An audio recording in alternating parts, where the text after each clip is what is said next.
Hello, good morning. Thanks for joining me on business. Now, the VAT on financial services has now officially been scrapped, much to the relief of bank customers.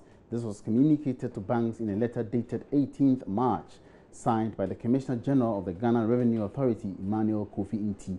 The VAT on financial services was part of the tax reliefs announced by a government in the 2017 budget. So what does this mean to some banks? Kwesi Chum is the Managing Director of Premium Bank.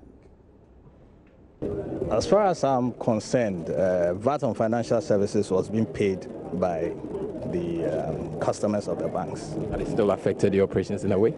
Now, the only effect that it could have was people to say, okay, it's too expensive for me to go to a bank now, so I won't go. So the logic of it is that if it's been removed, then one would expect that people will be happy and they would bring, a lot more businesses to the bank. And that, for me, is a good thing, because the more cash that comes to me, the more it is, the better it is for me, and the better use I can make of that.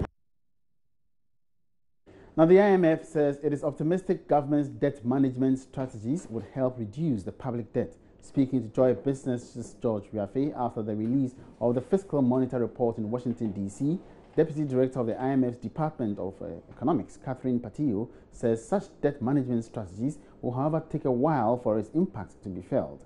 The IMF, for instance, is projecting a debt-to-GDP ratio of almost 7% in 2018, which the fund says shows that these debt reduction measures are working. The immediate priority in Ghana, as you lay out, is to ensure fiscal discipline and target a budget deficit that's sufficient to put debt on a declining path. And this is in response to the fiscal slippages in 2016 and the unverified claims that arose that are in the process now of being verified. So the 2017 budget targets a significant fiscal correction.